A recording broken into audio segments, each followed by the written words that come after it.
Hey, deserving listeners, love is blind. Let's watch it now. There's like the intimate feeling between like us and like the crave of like us having what we want in a marriage, or like the desire to have it between us. Like I feel like that desire and crave between you and I is like the missing piece. Okay, so maybe she'll clarify what she means by that. It sounds like what she means is that she's not feeling because she started off by saying when we talk about a relationship, we totally align, but I don't feel that crave. I'm guessing, based on what we've seen, is there doesn't seem to be that kind of feeling you're looking for typically in the beginning of a relationship where you're oriented towards each other. You're interested in each other. You are desirous of each other. Maybe not necessarily sexually or physically, but often that's as well. But just a curiosity, an intensity, an energy, a love. For you. Because everything else is aligned. For you. Because for me, that's not true for me. Okay. So he has a kind of a combative tone. It sounds like he thinks he's being accused of something, and maybe he is. I mean, combative is strong, but, she is not overtly criticizing him. She is saying that she doesn't feel that whatever it is, the intimacy, I'm not exactly sure what she's talking about, but it's something. It seems that he understands what she's talking about. And he says, for you. And for you. And then, because I feel that. Okay, so it sounds like what he's saying is that he does feel that attraction or love or connection or something. Okay. So if you feel like you don't have a crave for me, thank you for telling me that. But I don't feel like I'm missing the crave for you. And then he said, thanks for telling me. It's good for me to know that you don't crave me. So again, there's some kind of disappointment. Did we miss something? But it is kind of consistent with his behavior. Or it's not consistent, but he has been, at least in the edit, fairly standoffish in situations where it didn't seem to make sense that he would be that way. And so I don't know what's happening here. Is it true that he is pursuing her and she isn't pursuing him, or she's rejecting him? The stuff that we see in the edit is just the stuff they happen to do in front of the cameras. I mean, God knows what's happening all the time, particularly at night when the cameras are gone and they're in bed together. There are times where I am trying to be affectionate to you, and you may feel like you don't want it at the moment. Normally, like when I kiss you, it's like a kiss and you just go back. Mm-hmm. So cool. I'm a respectful man. I'm not gonna force myself or push myself up on you. Well, there's a third choice again. There's, from his perspective, and God knows what her perspective is, but from his perspective, he will kiss and then she will indicate that she doesn't want to go further with that, or I don't know. That could mean a lot of different things. It could also mean that she kisses and then doesn't get the signal that he wants to go further, and so goes on with her day. And given what he was saying earlier, how he assumes that she doesn't want him to be physical with her. And then I'm wondering, based on what he's saying, if she had been giving signals that either on purpose or inadvertently that she didn't want, because he's speaking more assuredly now, and this is after they had that conversation on the boat, I don't know, a week ago or two. And I don't know, it's hard to know. Certainly on camera, she seems like she's available and appreciative and open, but it's hard to know. So is he distorted? Is something else going on here? But anyway, he draws this extreme, as if only those two ends of that spectrum are possible. I'm going to take what I see to be something that you are comfortable with, or a way that you are comfortable with, like proceeding. Yeah. But even last night when I woke you up, I was trying to be very affectionate. Mm-hmm. You pushed me off of you. I was in that mode and you weren't. Okay, earlier she was complaining to him in a nice way that she didn't like that he came home late. She was kind of not complaining, but she was saying she wasn't super happy with how often he's working. I mean, she didn't say that directly. It seemed to be kind of that she was saying she feels distant or something. And he is trying to say that, hey, I work, and he's getting defensive. He's getting defensive now. He's, and maybe he has reasons, and we weren't there, but if we just look at tone, he's escalating a little bit, and it's not awful, and maybe she's fine with it. Because, there's another way he could say this. He's like, well, okay, that's great to hear. And I didn't know that, because when I am trying to get stuff going, sometimes at least the way I interpret it, it seems like you don't want to. So I don't know what to do. He also said that he's been checking in at work. That it sounds like they've agreed to some kind of schedule of him checking in or something. And then she said that she wasn't a fan of the fact that he came home really late at night last night and woke her up, like turn on the lights, I think is what she was saying. And then now he's saying, yeah, and in that moment I tried to get it on and you weren't having it. And I'm thinking, well, one, you woke her up in the middle of the night. Not everyone's like excited about getting into that mode. Two, it sounds like you just didn't care about her sleep or her well-being, and you just flipped on the lights, and yeah, she wasn't in the mood. But I don't know, maybe it's great they're having the conversation. Let's see what she says. We got to also be introspective about the parts that we are playing too in that role. And right now, being transparent, I don't feel as if you are being introspective about the role that you have played for me as a man in regards to that level of intimacy. It's really hard to know what exactly they're talking about. I'm guessing we won't know precisely.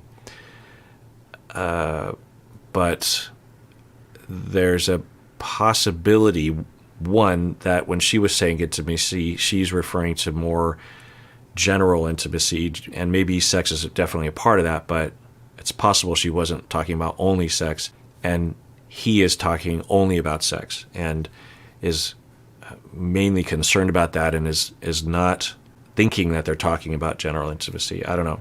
So when we talk about like why are certain things not progressing, we got to also be introspective about the parts that we are playing too. She was not saying it was his fault, but it might have been implied. But right now, he's saying, at the very least, it's partially your fault. So I guess if I were a little birdie on her shoulder, I would say, if it is accurate that you are a factor, then give him that, because he seems to be thinking that you're blaming it 100% on him, whether you are or you're not. So it would behoove her to say, like, oh yeah, totally. I'm not saying it's all your fault. I'm just saying that we just don't have this thing as consistently or something.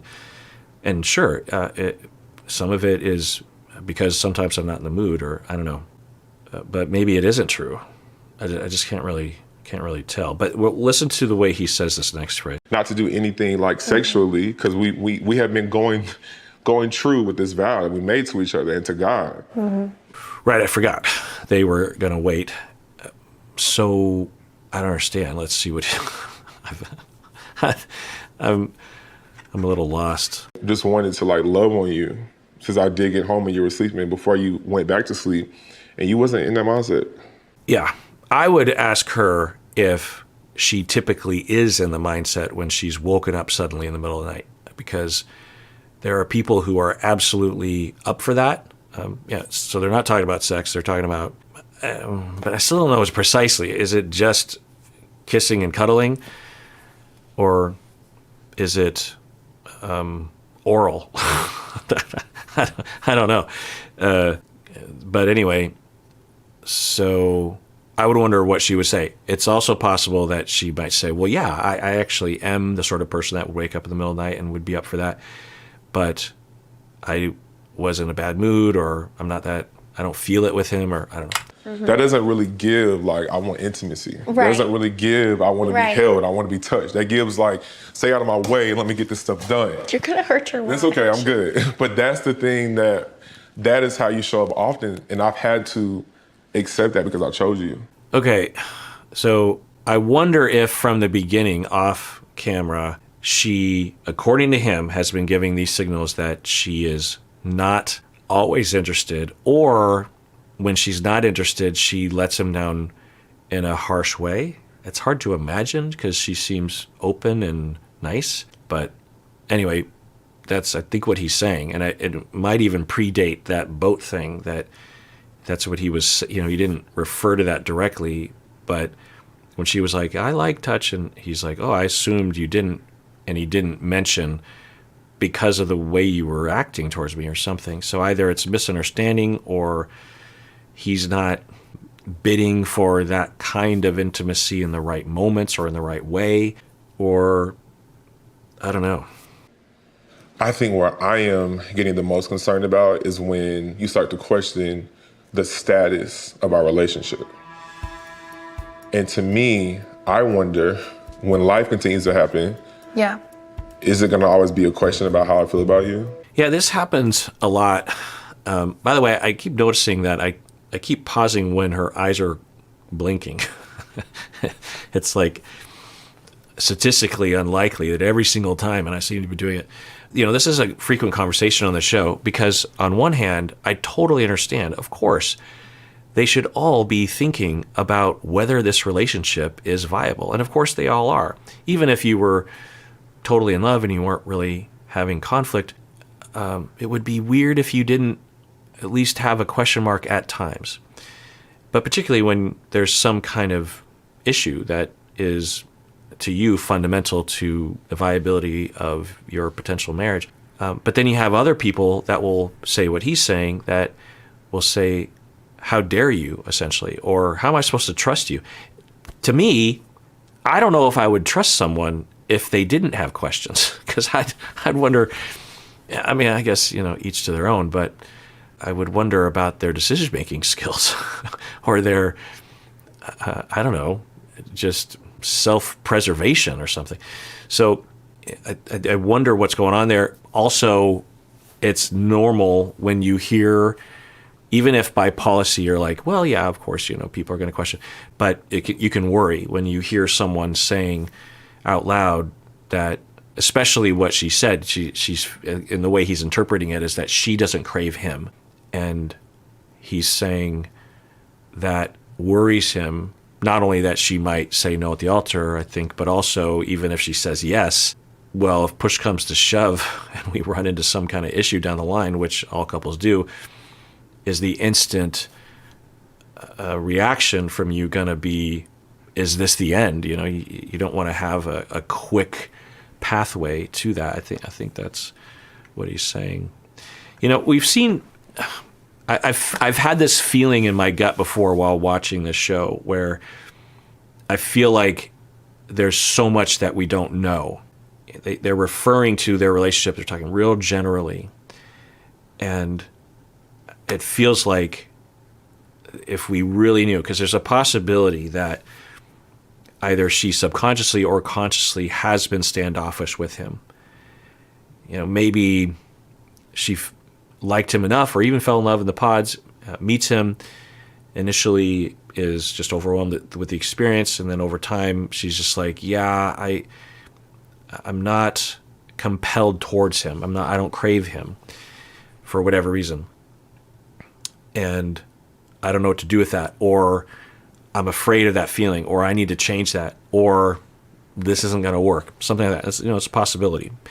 And on camera or when she's up for it, there's some indication of intimacy, and maybe she does have some craving.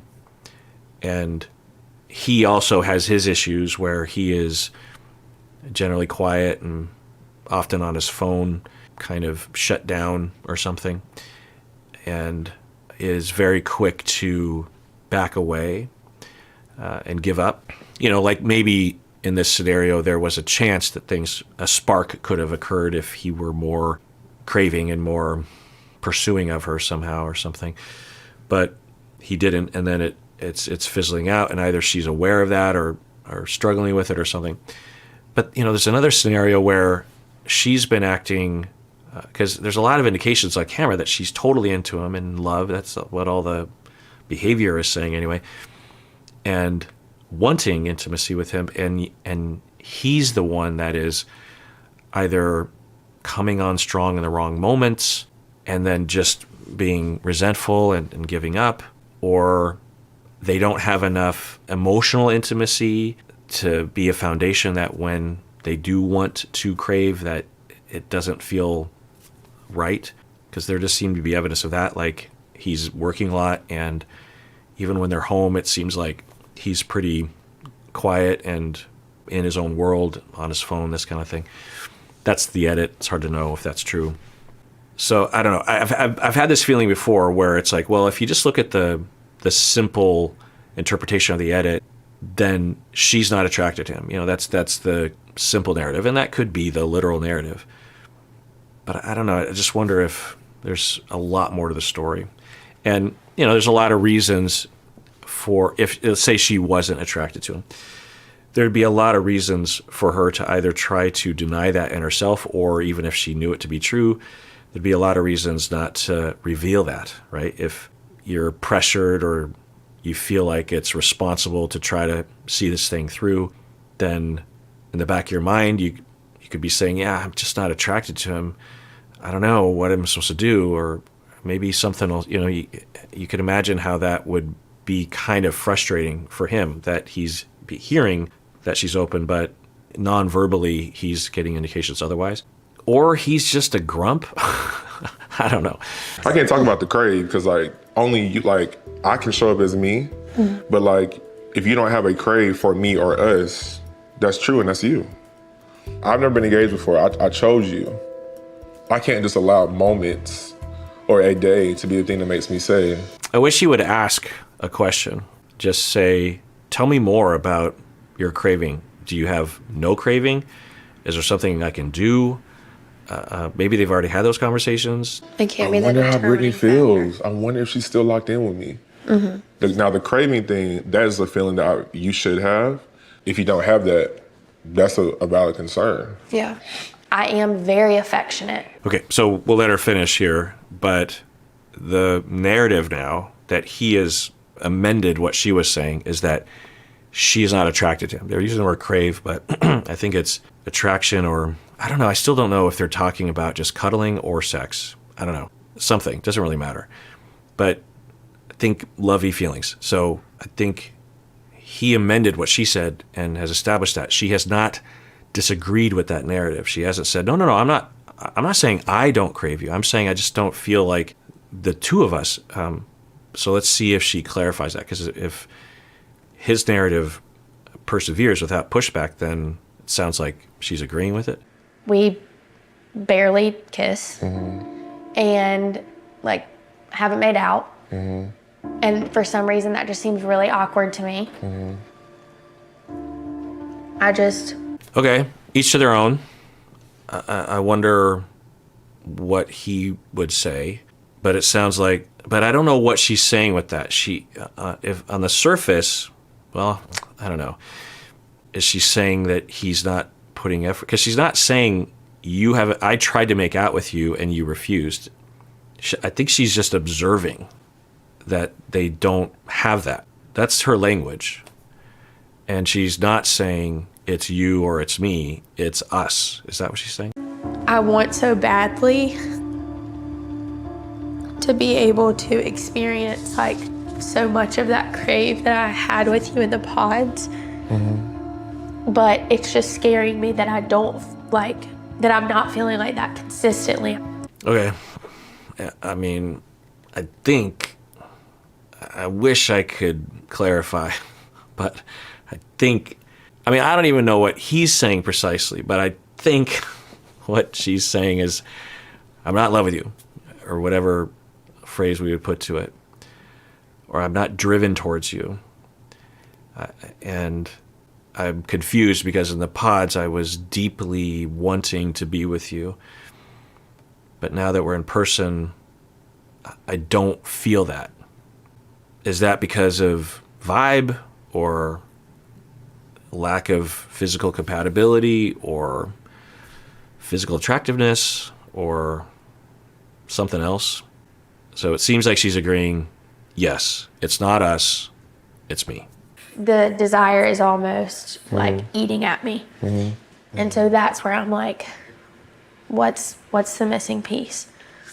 And I think that's why I hate this so much, because like you've been such a good person to me. Ken, I think the world of you. It sounds like she's breaking up with him.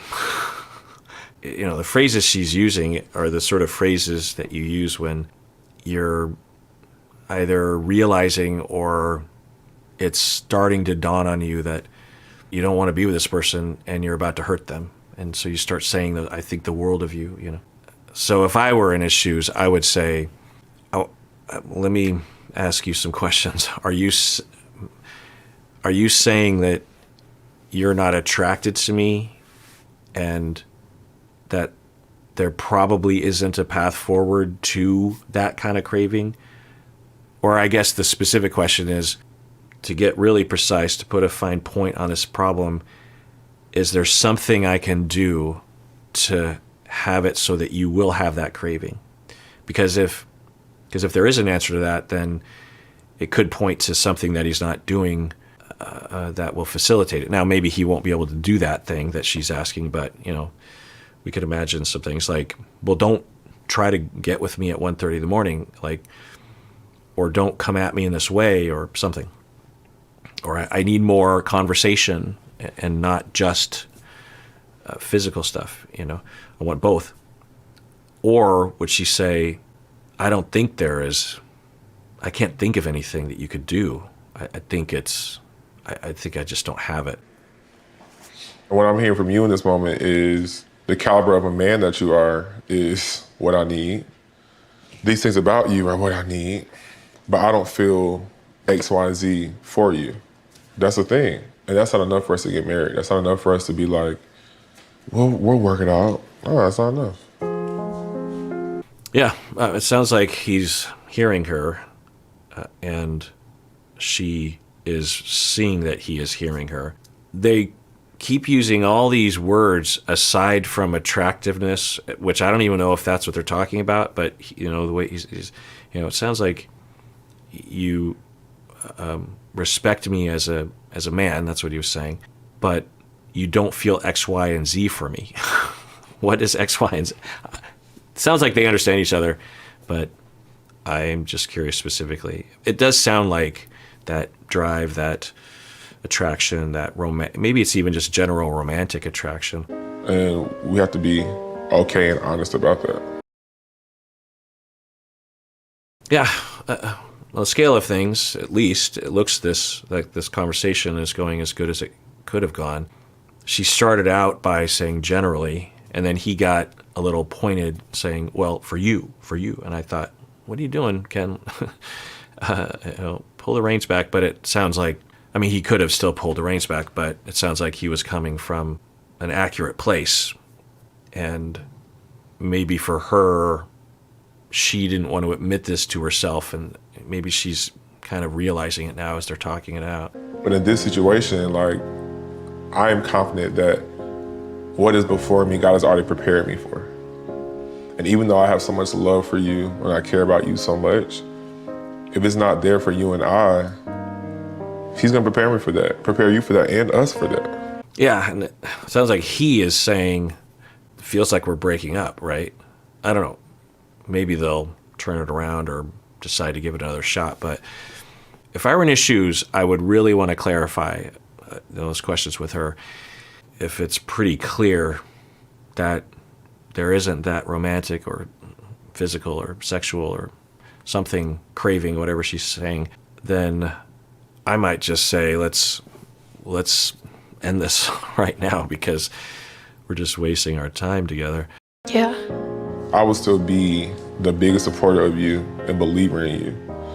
But I also love myself too much. And I've also overcome so much just to force something just because.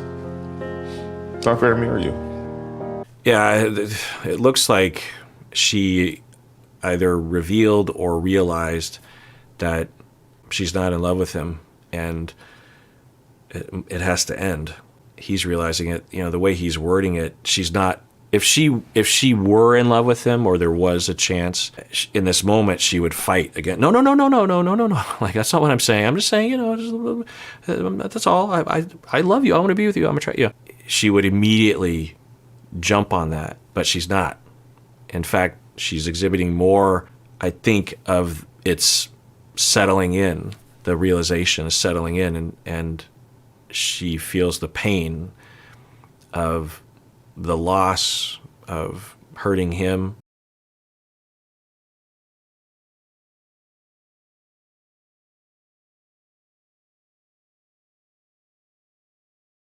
There was an earlier scene there on the couch, and the way they edited it, seemingly in the middle of her saying something kind of important, he just goes on his phone. Well, I guess what this says to us is that his phone behavior, the way it looked, is that he's addicted to his phone, or he's very distant, or lacks manners, or is, doesn't understand other people's feelings, and I don't care about you. I'm just going to be on my phone. But what this is pointing, because in this moment it's particularly odd, right? Given the landscape, that there's a good chance that the phone is actually his safety blanket. It's not something that he wants to be doing. It's something he's resorting to because he's uncomfortable, hurt. The way he's talking, in this moment, he is now realizing the love of his life, his fiancée, someone that he's attracted to and loves, isn't into him. So he's realizing that. I think there is undoubtedly emotion, right? And pain and concern, and to kind of blank-faced go into the phone, it has that feel to it. I want you to stay. Yeah, that doesn't look manipulatively edited, because we have a two-shot, she's still crying, and it looks like it was right in that moment. That is pretty stark to, in the middle of that conversation, to just go on your phone. It's not the end of the world, right? But it does, it says something, I think. And of course, for some people growing up, young people today, their age, would have had phones since they were very young, potentially. And you think about all the trials and tribulations of life, home life, school life, society life, and your phone is always there. It never rejects you. It always provides. And you could see how some people would learn to depend on it and have a dysfunctional relationship with it that actually prevents them from getting what they want. There's nothing wrong with looking to your phone for some comfort or a distraction or something. But the way it looks, given what is just happening for him right now, at the very least, regardless of the phone, you would just think there would be, unless he's a robot, there's tremendous emotion happening for him right now. But there's no expression. Now, maybe later there will be. Maybe he expresses his emotions differently and he's feeling them. Maybe he's intensely feeling the emotions right now. It doesn't look like it. So regardless of the phone, I worry about his emotional state and emotional health. This is not going to work. But I do want you to find the person you're actually supposed to be with, even though it's not me I thought it was. Yeah. Now it's more explicit, the breakup. And she's not countering it. She's not fighting it, which is, if she truly is accurately portraying and we're receiving what she's laying down, that she's just not into him, then yeah, breaking up is the thing to do. And I'm glad that the show doesn't contractually prevent them, because the first few seasons, I just thought, what's the chance that all of them don't know what they're going to say until they're walking down the aisle at the wedding? I'm sure a number of them knew at least the day before, if not weeks before, that there was no way it was going to work. And I guess they're forced to go to the altar. And then we saw people actually starting to break up before. The first, I think, being Shayna with the guy that she was left with, because Shane went with someone else. Anyway, so yeah, hey, you fell in love in the pods, you met up, you gave it your best shot, you weren't jerk faces to each other, and she's just not feeling it. No harm, no foul, sucks. You gave it a shot, and just didn't pan out. Thank you. Yeah. Give me a hug so you know it's no beef.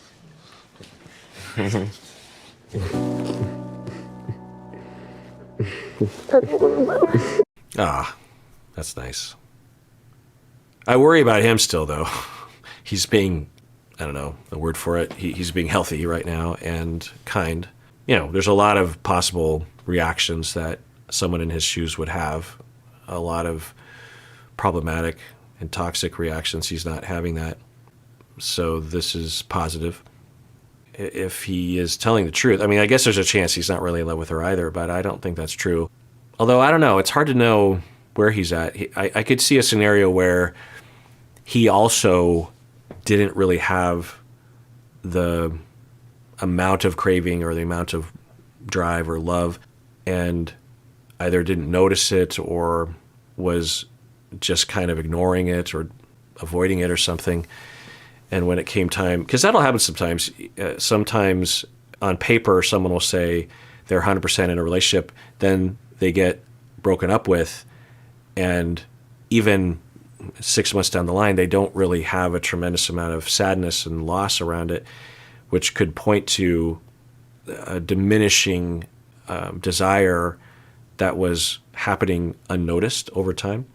So there could be that, but given his presentation, I wouldn't be surprised if he is feeling tremendous pain and rejection, maybe humiliation as well, demoralization as well. That can happen often when there's a breakup from both sides sometimes. I wouldn't be surprised if he has those feelings a lot, and he just doesn't have a pattern of feeling safe enough to express them or even notice them in himself. But I don't know.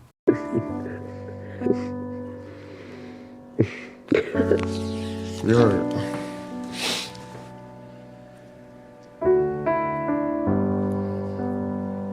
Right?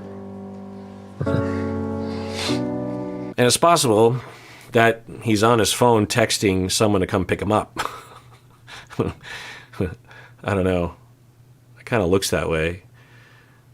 Yeah.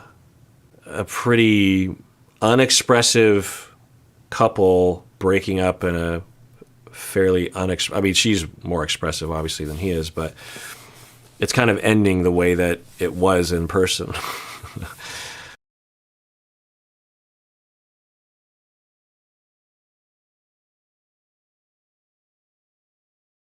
Yeah. So I'm going to go back to my prediction. So after the pods, which would have been like episode 3 or something, I was betting a moderate amount of money that they would be a yes. So I was dead wrong on that one. And when I look at your predictions, I sent a survey out and I surveyed people after episode 6. Everyone predicted, or the vast majority of people predicted, that Amy and Johnny would be yes, and Brittany and Kenneth would also be, because it did look that way. And I'm just pointing that out because when I look at my notes that I was predicting that they were going to make it. Because, if I put a little bit of money, because I would account for how I wouldn't know, then that's one thing. But it seemed like, I think they're going to make it. But anyway, yeah. As far as relationships go on this show, as far as breakups go, I would say that, this was handled pretty well. There were concerns with him being on his phone. I would like to see him in a relationship that was going pretty well. It's even possible that on the boat, he detected, because the way it looked was that he was just not being affectionate, and she was totally affectionate and open to affection. And it could have been that way, but there's also a good chance that he was picking up on something and was just turtling. So, and that even could have been a factor in her not developing craving. I don't know. But, it's sad. Okay, well, that does it for that episode. Everyone out there, please take care of yourself because you deserve it. You really, really do.